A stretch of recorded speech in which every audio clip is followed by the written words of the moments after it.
Esta investigación comienza en el año 2011, cuando el gobierno nacional comienza a estudiar justamente lo que sería la ley de víctimas en el país. A finales de ese año, en noviembre específicamente, una familia cordobesa, los Salavarría, recibieron la restitución de 2 de sus 4 predios que unos buenos años atrás le habían sido arrebatados por los paramilitares, específicamente en Montería, en el departamento de Córdoba. Lo curioso del asunto es que la entrega de los títulos de propiedad se realiza en las instalaciones de la Policía de Córdoba, y ese día, cuando le entregan los títulos, Maritza Salavarría, la representante de la familia, lo recibe y dice, en pocas palabras, que eso no le sirve de nada porque ella no puede volver a su territorio. A partir de allí me surge la inquietud de encontrar las explicaciones de las disfuncionalidades que tendría la ley como política pública a iniciar su aplicación en el año 2013. Entonces comienza como ese dato disparador que me motiva justamente a buscar esos casos concretos que explican por qué la ley de víctimas no es tan posible y por qué genera más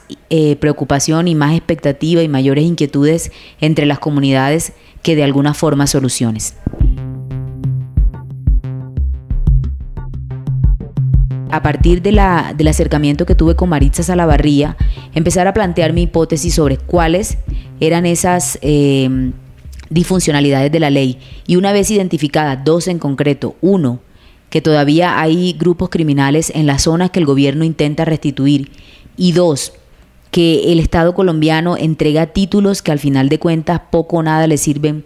al dueño de la propiedad porque no tiene recursos para desarrollar cualquier proyecto productivo, me dieron el planteamiento de la hipótesis que era básicamente decir la ley de víctimas y restitución de tierras en Colombia enfrenta grandes desafíos, y los comencé a enumerar.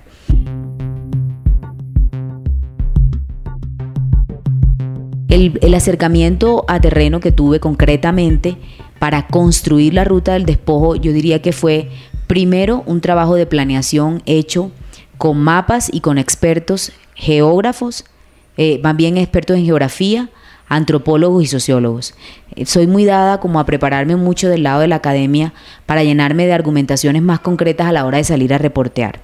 Segundo, revisar muchas de las historias que se habían contado,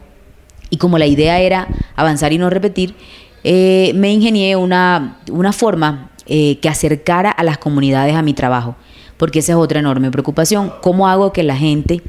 interiorice y sienta el trabajo que estoy haciendo? Yo creo que el periodista de investigación, más allá de revelar los grandes escándalos, debe hacer un periodismo para explicar. Entonces lo que hice fue una serie de avisos en hojas de blog normales, en donde escribía: usted tiene una historia que contar sobre restitución de tierras, escríbame a este correo. Esos avisos los puse en la Defensoría del Pueblo, en la Unidad de Víctimas y Restitución, en la Fiscalía, en la Unidad de Justicia y Paz y en otras organizaciones que trabajan con comunidades como las oficinas de desplazados. Y comencé a recibir muchísima información que de hecho todavía siento que estoy procesando, y que de allí puede salir un gran mapa sobre la victimización en Colombia. Entonces empecé a escoger las historias de acuerdo al mapa geográfico, a la ruta que ya había trazado con unos especialistas, para entender específicamente cómo fue ese fenómeno de expansión de los paramilitares Castaño desde el Urabá hasta el departamento de Córdoba, y finalmente poder identificar 11 puntos en concreto que explican la ruta del despojo. Llegar a las fuentes en este tipo de trabajo creo yo que no es tan fácil como uno lo creería. Yo creo que uno debe primero como estudiar muchísimo a las comunidades, las zonas geográficas en la que ella vive, las comunidades viven, también entender un poco sus dinámicas, sus relaciones, y uno de pronto un poco como hacer de psicólogo para comprender más allá de lo que te están diciendo y ser muy humilde. O sea, para entrar con las personas que han sido víctimas del conflicto se requiere más que un olfato periodístico absolutamente desarrollado de saber dónde está la historia, saber tratarte como ser humano, como persona, ser muy buena persona, como decía Kapuscinski en sus historias. Las otras fuentes, que son ya las oficiales, las fuerzas militares, el gobierno nacional, lo concreto para llegar desde región a esas fuentes es apostarle a lo más alto. nosotros los periodistas regionales muchas veces tenemos como ciertas preocupaciones sobre si nos prestan o no atención en el gobierno nacional frente a los trabajos de investigación que hacemos. Desde un principio lo que quise hacer con la explicación de las disfuncionalidades de la ley de víctimas no era explicarlo desde región, era explicarlo de la región hacia el centro y que el centro nos diera las respuestas que nosotros como ciudadanos y como periodistas necesitamos y merecemos. Entonces no escatimé en esfuerzos en conseguir las entrevistas necesarias con el presidente, con el ministro, con las personas que tenían la responsabilidad y que habían presentado esa política pública ante la comunidad internacional, porque fue una exigencia de la comunidad internacional, y ante los colombianos como la tabla de salvación para avanzar en la construcción de la paz en este país.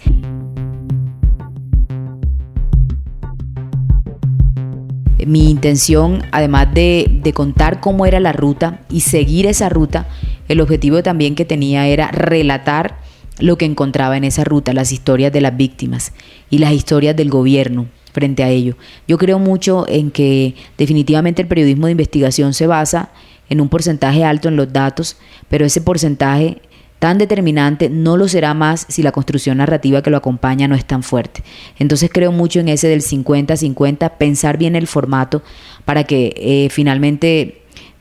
uno pueda obtener un resultado mejor, y le aposté con todo el reportaje en profundidad, en donde se mezclan pues todos los géneros posibles para hacer un buen relato. Para los recursos tecnológicos, pues lógicamente todo el tema de videos,